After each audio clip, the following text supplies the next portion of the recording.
नमस्कार, मैं हूं मनोज मनु। ITV नेटवर्क में आपका स्वागत है। हम बात कर रहे हैं मध्य प्रदेश के उपचुनाव 2020 के। 28 सीटें ऐसी कि आ भरे और दम निकले। कांग्रेस भी उतनी मशक्कत कर रही है, बीजेपी उतनी मशक्कत कर रही है। चंबल संभाग के बीहड़ों में इस वक्त हम दे रहे हैं, आप देख सकते हैं चंबल की धरती है, चंबल की जमीन है और चंबल की जमीन बहुत कुछ कहती है। और यहाँ पर कुछ मुद्दे हैं, कट्टरता, जातिवाद, तमाम ऐसे मुद्दे जो इस चुनाव में असर डालेंगे। देश के केंद्रीय कृषि मंत्री इस वक्त हमारे साथ मौजूद हैं, तोमर साहब। हम उनसे बातचीत करेंगे, चुनाव क्या कहता है। तोमर साहब, विधानसभा 28 सीटों पर हो रहा है, ये चुनाव क्या कहता है? विधानसभा चुनाव 2018 से ये किन मायनों में अलग है? देखिए, जब आम चुनाव होते हैं तो सरकार बनाने के लिए चुनाव होता है। ये जो बाई इलेक्शन है ये सरकार को बनाए रखने के लिए हो रहा है। 2018 में कांग्रेस की सरकार यहाँ बन गई थी। आमतौर पर किसी भी सरकार के खिलाफ एंटी इनकम्बेंसी बनते बनते 4 साल लगते हैं, लेकिन कमलनाथ जी के नेतृत्व में कांग्रेस की सरकार के खिलाफ 1 साल में ही भारी एंटी इनकम्बेंसी हो गई। लोग त्रस्त थे, कानून व्यवस्था पर से पकड़ उनकी समाप्त हो गई थी, भ्रष्टाचार चरम पर था, जो वायदे किए थे उनको पूरा नहीं किया। इसके कारण मध्य प्रदेश के लोग हैरान और परेशान बहुत थे। इसी बीच में सरकार गिर गई, भारतीय जनता पार्टी की सरकार बन गई है। ये सरकार आने वाले कल में बनी रहे, इसके लिए इस चुनाव को जीतना भारतीय जनता पार्टी के लिए भी महत्वपूर्ण है और प्रदेश की जनता के लिए भी महत्वपूर्ण है। ये इलाका जो है बड़ा कट्टर इलाका माना जाता है, बड़ा स्वाभिमानी इलाका माना जाता है। कांग्रेस मुद्दा बनाने की कोशिश कर रही है, खुददार बनाम गद्दार की। क्या आपको लगता है कि चंबल की जनता के अंदर कुछ ऐसी फीलिंग है, ज्योतिरादित्य सिंधिया कांग्रेस छोड़कर बीजेपी आए, उसका असर दिखाई दे रहा है? ज्योतिरादित्य सिंधिया ने त्रस्त होकर अपमान के कारण कांग्रेस को छोड़ा है और इधर के क्षेत्र के लोग ये मानते हैं कि ज्योतिरादित्य सिंधिया विकास के लिए अपनी सरकार में लड़ रहे थे, इसके कारण उनको अपमानित किया। तो उन्होंने कोई गद्दारी नहीं की है, जनता के लिए ही उन्होंने इस सरकार को गिराया है और इसलिए इसका फायदा भारतीय जनता पार्टी को इस चुनाव में मिलेगा। ज्योतिरादित्य सिंधिया की जो स्टाइल है, उनका अपना जो अंदाज है वो कांग्रेस का अंदाज है, बहुत आक्रामक शैली में। आपको लगता है कि बीजेपी की स्टाइल कांग्रेस की स्टाइल में अंतर है और अभी समय लगेगा ज्योतिरादित्य सिंधिया को पार्टी में घुलने में?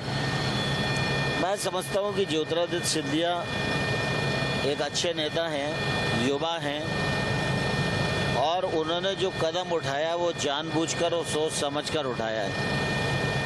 वो इस बात को भी जानते हैं कि भारतीय जनता पार्टी और कांग्रेस में क्या अंतर है। भारतीय जनता पार्टी विचार आधारित और कार्यकर्ता आधारित पार्टी है, इसमें सामूहिक नेतृत्व है, व्यक्तिवाद नहीं है। इन सब बातों को ध्यान में रखते हुए ज्योतिरादित्य जी ने निर्णय लिया है, इसलिए मुझे लगता है कि उनको पार्टी में समरस होने में कोई कठिनाई नहीं होगी। कोई कठिनाई नहीं होगी, लेकिन एक सवाल ये आता है, क्योंकि चंबल संभाग में 16 सीटें हैं और चंबल संभाग के 2 बड़े दिग्गज हैं, एक ज्योतिरादित्य सिंधिया और एक आप।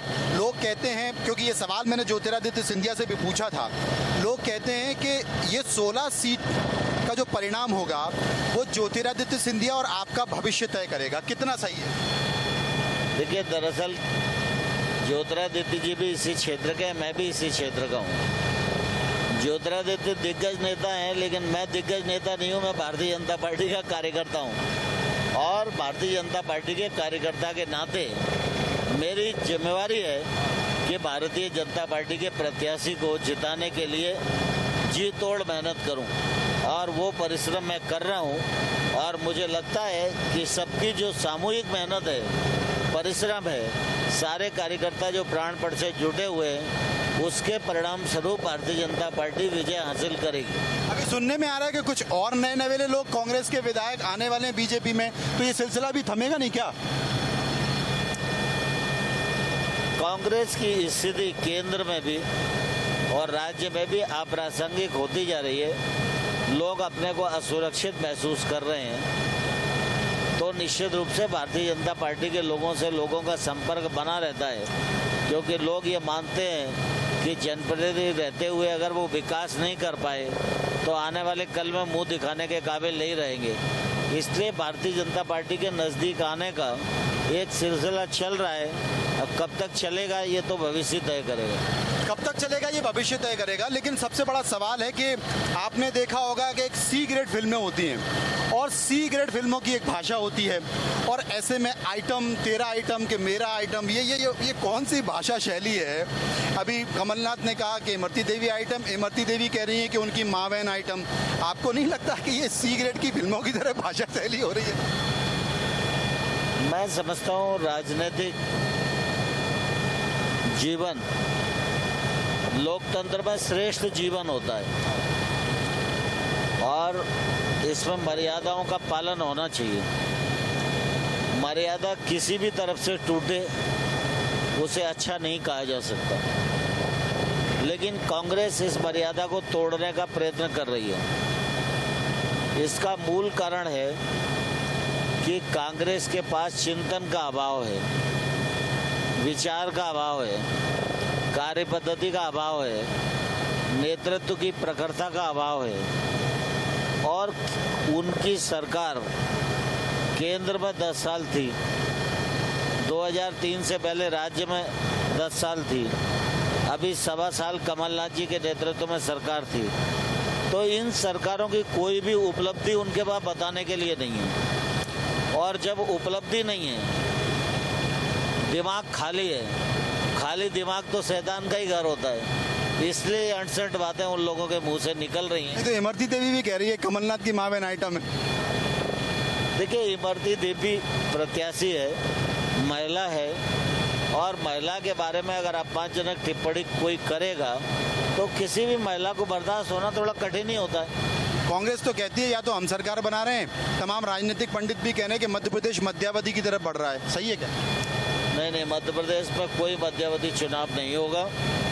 मध्य प्रदेश में इन 28 चुनावों में भारतीय जनता पार्टी सर्वाधिक सीटें जीतेगी और भारतीय जनता पार्टी की सरकार स्थायी सरकार बनेगी और मध्य प्रदेश के कल्याण और विकास के रास्ते को प्रशस्त करेगी। आप 3 बिल लेके आए, 3 विधेयक लेके आए। अब आपने देखा कि पंजाब की सरकार ने भी कानून पास कर दिया, छत्तीसगढ़ की सरकार ने भी 27 को कर दिया, और कमलनाथ भी कहते हैं कि मैं तो अपराध कर दूंगा अगर एमएसपी से नीचे किसी ने खरीदारी की। क्या वाकई इतनी कमियां हैं या बड़ा चढ़ा कर पेश किया जा रहा है?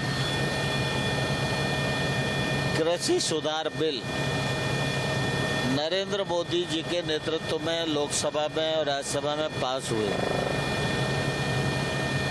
ये कृषि सुधार बिल के बारे में कांग्रेस ने भी 2019 के मैनिफेस्टो में कहा था कि हमारी सरकार बनेगी तो हम ये करेंगे। और 10 साल मनमोहन सिंह जी जब प्रधानमंत्री रहे तो प्रधानमंत्री के रूप में और कृषि मंत्री शरद पवार साहब थे, तो कृषि मंत्री के रूप में भी लगातार यही राग अलापते रहे।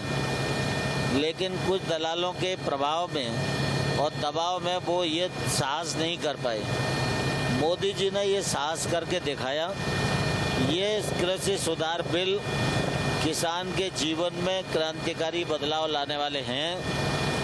कोई भी सरकार किसी भी प्रकार का कानून लाए, इन कानूनों पर कोई फर्क पड़ने वाला नहीं है। कांग्रेस के लोग इस प्रकार का कृत्य करके खिसियानी बिल्ली खंबा नोचे जैसा व्यवहार कर रहे हैं। ये जो बिल पंजाब असेंबली ने पारित किए, छत्तीसगढ़ असेंबली ने पारित किए हैं, जब केंद्र सरकार के पास आएंगे तो केंद्र सरकार उन पर बारीकी से विचार करेगी और जो किसान के हित में होगा उस पर काम करेगी।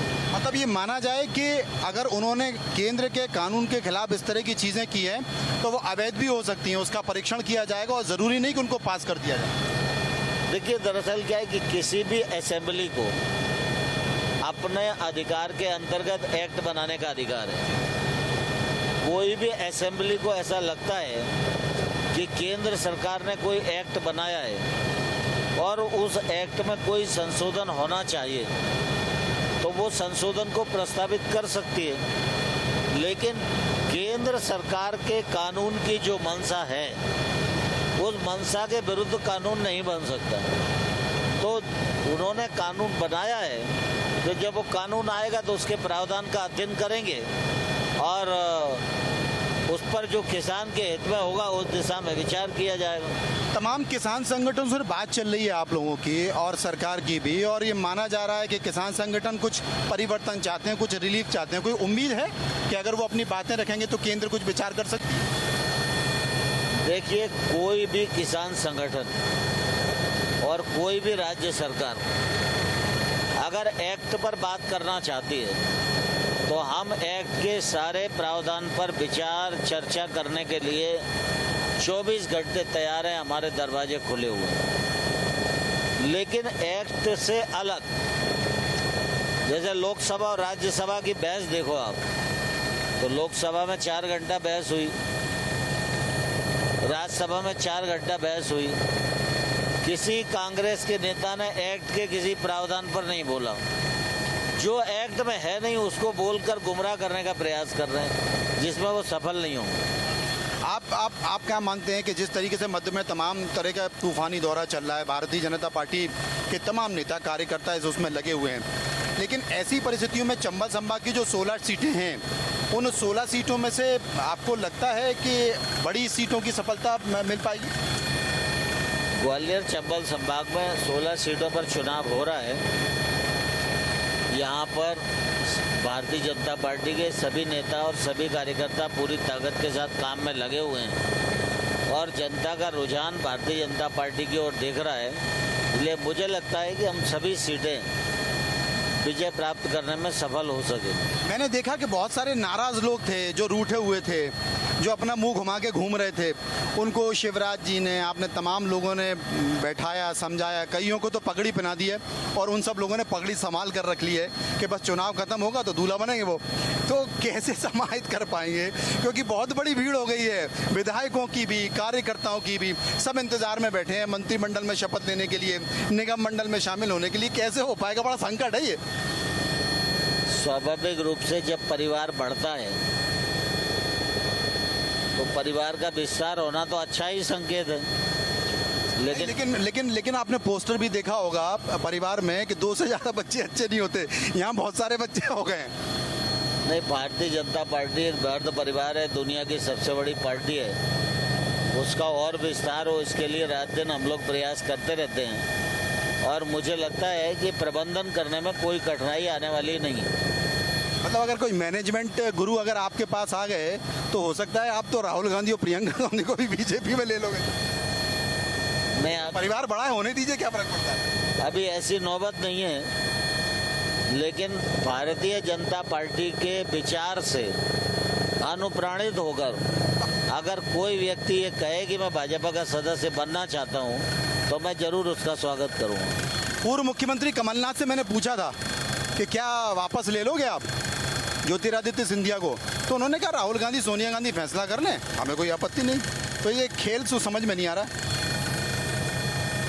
कांग्रेस तो प्राइवेट लिमिटेड कंपनी है, उसमें कोई अध्यक्ष रहे, कोई महामंत्री रहे, लेकिन सीईओ तो राहुल गांधी है। तो कंपनी में तो सीईओ फैसला करता है, पार्टी तो फैसला करती नहीं है। नहीं, लेकिन अभी आए और चर्चाएं मैं देख रहा हूं कि बहुत सारे लोग उम्मीद लगा रहे हैं कि कहीं चले ना जाए, तो ये राहत की बात है क्या? नहीं, मैं समझता हूँ ऐसा सोचना बिल्कुल अच्छा नहीं होगा। ज्योतिरादित्य सिंधिया सोच समझकर भाजपा में आए और भाजपा के साथ कंधे से कंधा मिलाकर काम कर रहे हैं। कंधे से कंधा मिलाकर काम कर रहे हैं, तो बाद में जब परिणाम निकल कर आया वो कंधा कहीं ऊपर नीचे ना हो जाए? नहीं, बिल्कुल नहीं होगा, बैलेंस बना के रखेंगे, आप चिंता नहीं करो। बैलेंस बनाकर रखेंगे ज्योतिरादित्य सिंधिया के साथ, और यही कारण है कि ये बैलेंस है, इसलिए सबकी निगाह चंबल संभाग पर है और चंबल संभाग की तमाम सभाओं में हम आ रहे हैं। मुख्यमंत्री शिवराज सिंह चौहान धुआंधार प्रचार कर रहे हैं। प्रचार करके उन्होंने यहाँ तक कह दिया, घुटनों पर आ गए, यहाँ तक कह दिया कि भैया जिताना वरना झोला उठा के जाना पड़ेगा। नरेंद्र सिंह तोमर साहब भी घूम रहे हैं। आप कल्पना नहीं कर सकते चंबल संभाग के नेताओं की, कार्यकर्ताओं की, कि कब उठते हैं और कब सोते हैं, इसका कोई भरोसा नहीं है। सबके दिमाग में एक ही चीज़ है, 28 सीटों पर विजय पानी है। लेकिन विजय कैसी होगी आप देख सकते हैं। हम सभा स्थल पर पहुंच चुके हैं और एक सभा की फिर से तैयारी है यहाँ पर, और इस सभा स्थल में किस तरह की बातें होंगी, क्या संकेत होंगे इस चुनाव को लेकर, हम आपको सुनवाएंगे, जानेंगे। लेकिन फिलहाल इस साक्षात्कार में, इस इंटरव्यू में इतना ही। कैमरामैन अरविंद साहू के साथ मैं मनोज।